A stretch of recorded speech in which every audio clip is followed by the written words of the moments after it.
Sveiki visi, labas Justina. Sveiki. Mes šiandien gaminsim vištieną, apvoliotą džiūvėsėliuose. Prieš tai, aišku, ten kažkaip kitaip viską padarysim ir ragausim. Mums pasiseks. Aš tikiuosi. Aš labai tikiuosi. Tai Justina, tu prisistatyk ir papasakok apie save truputėlį. Tai aš esu Justina Vanagaitė. Dailiojo jojimo šiuo metu turbūt esu lyderiaujantį raitelę Lietuvoje. Jau žinau, kad išsikovojau, užsitikrinau kelialapį į Olimpines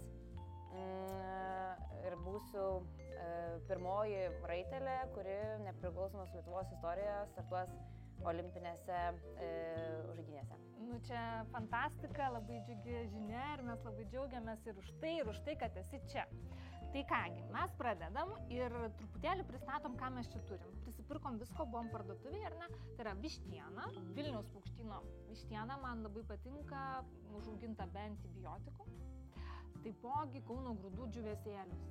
Tai džiūvėsėliai netgi su skoniais pasirodo tokių būna.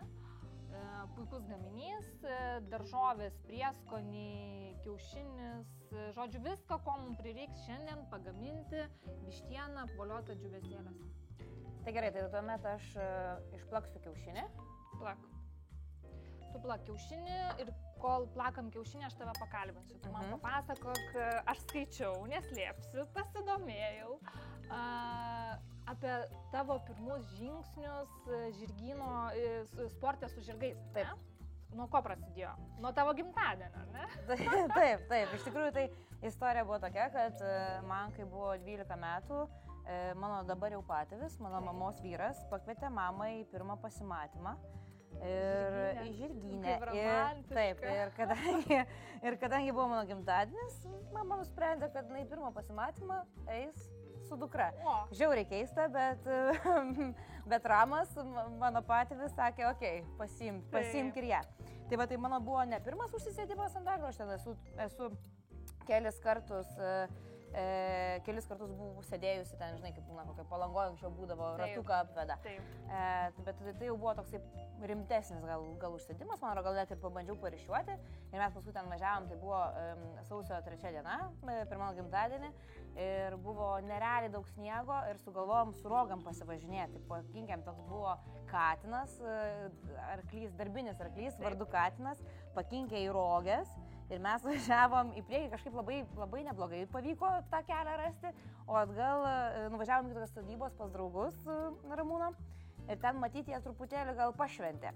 Ir kai atvažiavom atgal, tai, žodžiu, kelio jau kažkaip nelabai matė vairuotojas, vadeliotojas. Ir mes įgrovį įvarvolinom su tuo visų katinu ir rogės apvirto, mes visi išvirtom ir paskui teko pėdinti iki arklidžių jau pėstute katiną iškinkius. Žodžiu, toksai įspūdis buvo pirmas gan įdomus. Stiprus įspūdis, ne, ir turbūt meilė žirgam, tada toks meilė iš pirmo žvilgsnio žirgam. Aš negaliu sakyti, kad tai buvo iš pirmo žvilgsnio, aš kai buvau mažesnė dar, tai mano svajonė buvo arba kažką su arkliais veikti, arba su delfinais. Kažkokia tokia keista svajonė buvo. Ir taip ir išėjo, kad, sakau, ačiū Ramūnui, kuris mane atvedė į šitą sportą prie arklių. Ačiū Ramūnai. Mes iš tikrųjų džiaugiamės. O kaip kadangi maistą gaminam, tai gal pašnekam apie mitybą, ar ne, šiek tiek. Tai kaip yra su tavo mityba prieš varžybas?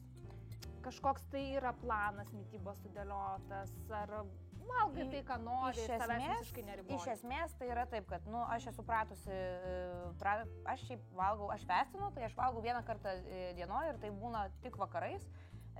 Tai mano per varžybas nesikeičia nekiek planas, nes aš jeigu pavalgau, tai aš tada negaliu apsunkstu, aš kokias 4 valandas negaliu jot, man ten bloga ir žodžiu, tai aš atradusi tokį visai neblogą savo mitybos planą, kada, žodžiu, kai pasibaigiu visus darbus, tai tada aš jau galiu, žodžiu, atsipalaiduoti ir valgyti, ir pavalgyti. Tai varžybose lygiai tas pats yra, tik aišku, prieš varžybas būna ten to streso, tai dar dėl to streso turbūt ir valgyti nelabai noriu.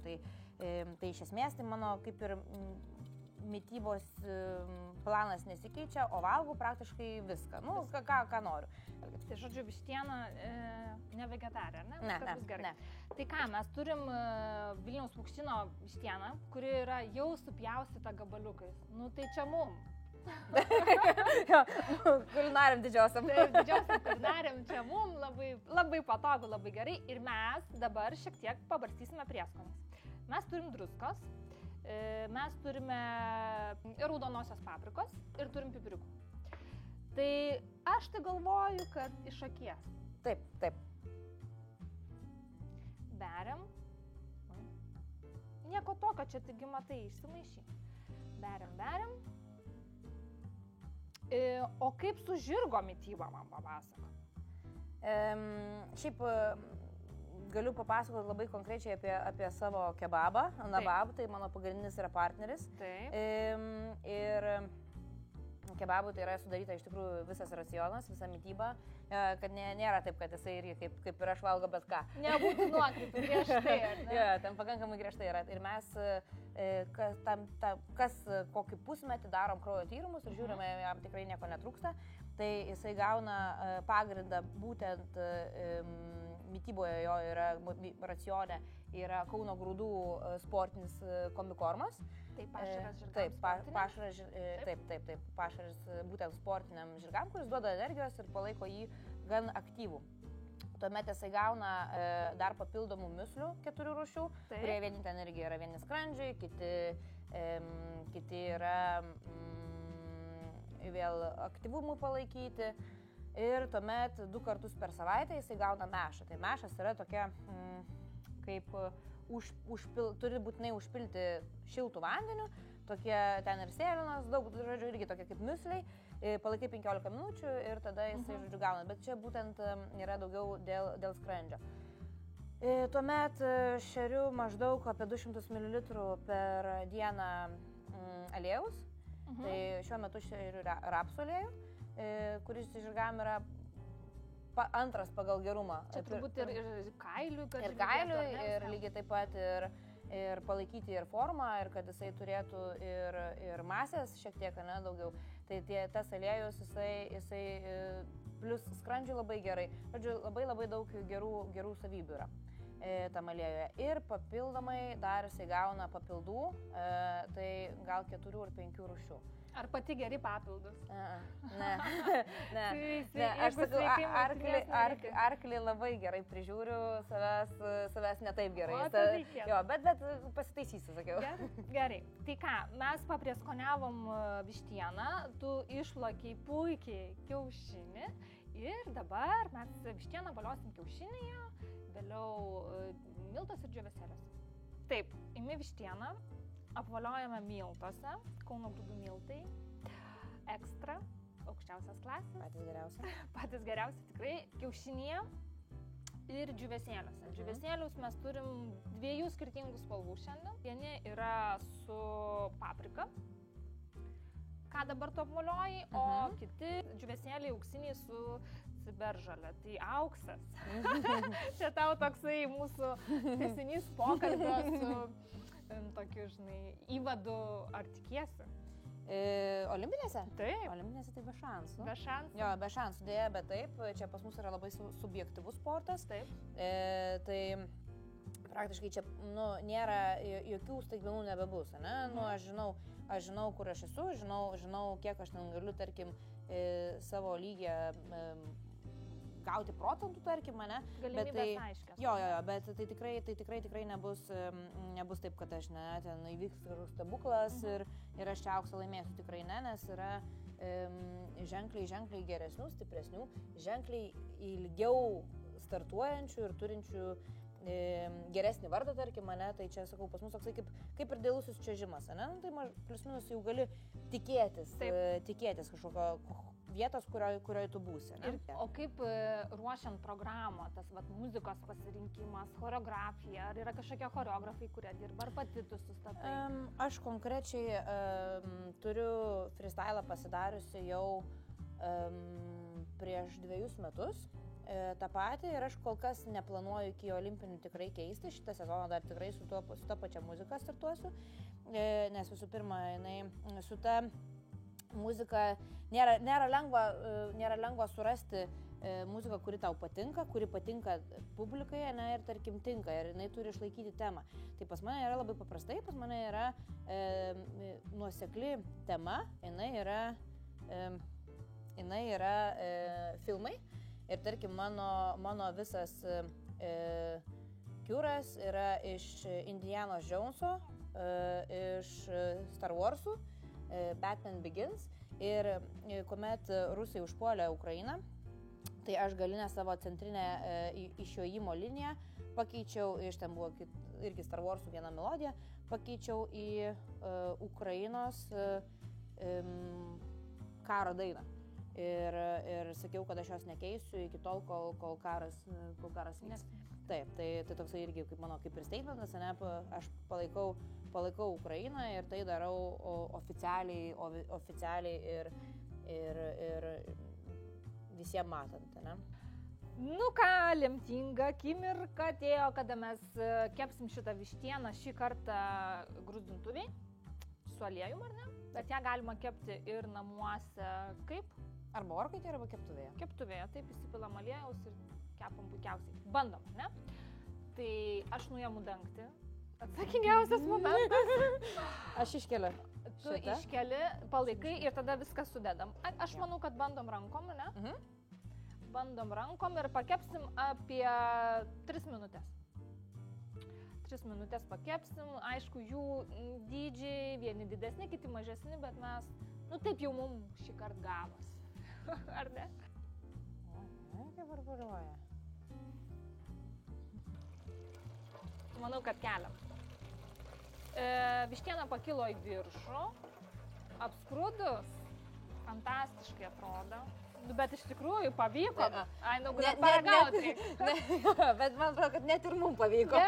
Tokiam didžiosiam kulinariam. Bandom, ar ne?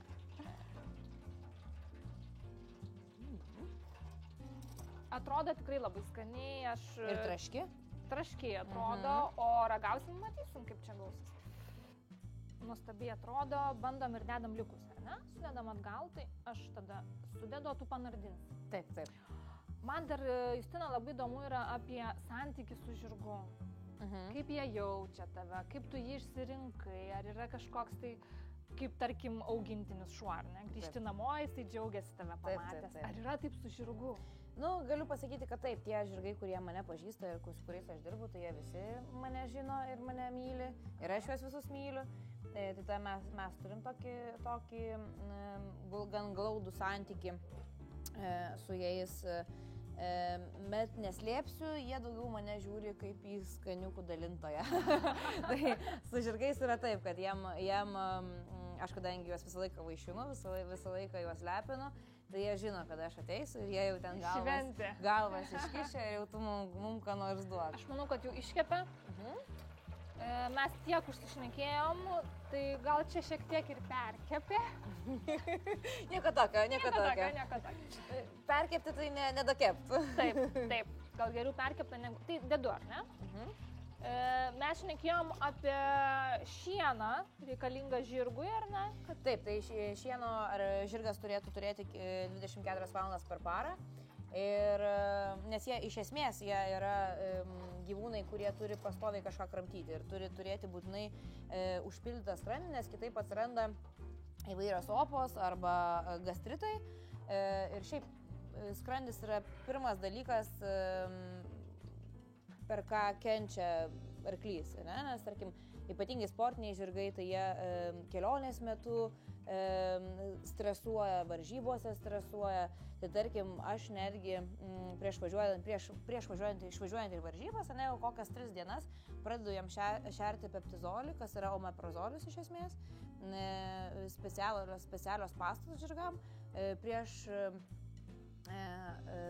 šėrimą, prieš šėdinį šėrimą, kad skrandį jau iš karto nuramintų ir paruoštų šiek tiek tam būsimam stresui. Ir realiai visų varžybų metu aš tą peptizolį ir šeriu. O pati valerijoną geriu? Ne. Kaip pati nusiraminė? Šiaip aš negaliu sakyti, taip, įtampa, aišku, jinai būna, bet aš šiaip esu gan psichologiškai stipri ir man nereikia jokių papildomų priemonių. Iš esmės, net, nežinau, valerijoną turbūt galėčiau naudoti, bet kadangi mes esam olimpinė sporto šaka ir mes esam tikrinami dopingui, tai tarkim yra geresnių stresą malšinančių aparatų, bet aš tiesiog jų negaliu naudoti. Tai aš susitvarkau su savo psichologinę būklę pati. Apie kažką galvodama arba kaip tik negalvodama prieš startą, tarkim, būna man visą laiką toks jaudulys. Aš čia manau, kad kaip ir artistam, kokiam priešeinant į sceną, vis tiek tas jaudulys bet kokiu atveju yra. Ir tai kas, kad mano dabar tas, tarkim, varžybos yra vos ne kaip darbas, aš tai, kasdienybė nebėra taip kaip anksčiau, nežinai, ten išvažiuodavau į varžybas ten porą kartų tik tais per metus, tai tada aišku, iš vis ten stresas buvo belio kokio lygio. Dabar jau o dabar jau šiek tiek aš jau galiu susitvarkyti su savimi ir plus aš nusiraminu,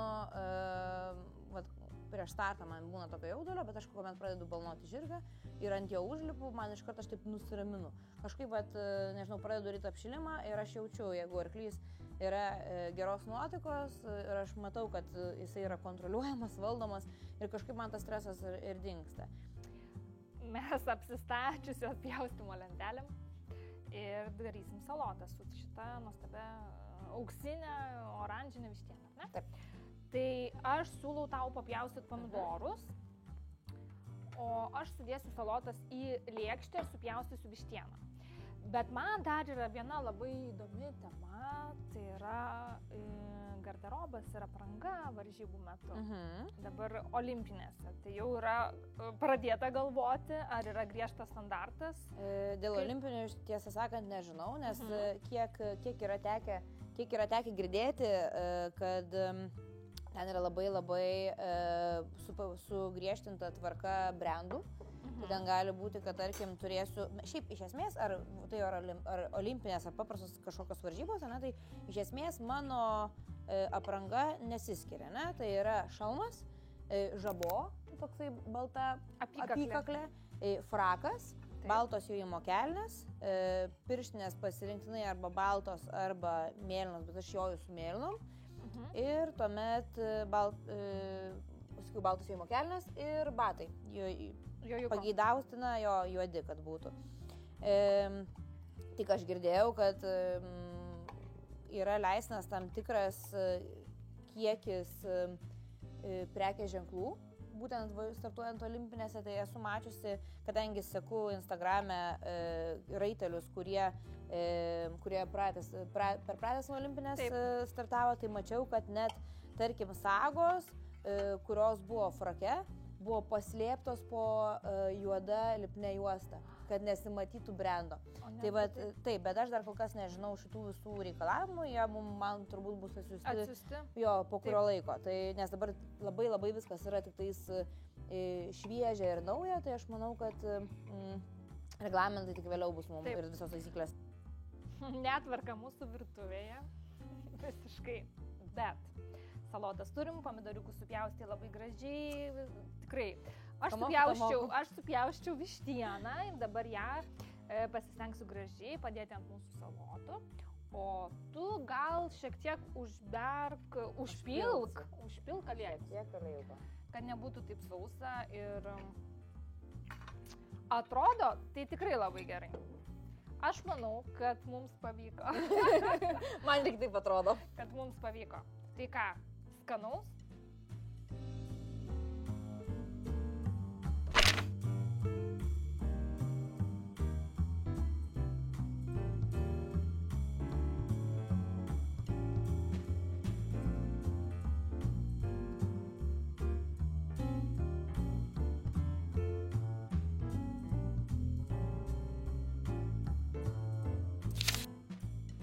Ragaujam. Atrodo tikrai skaniai.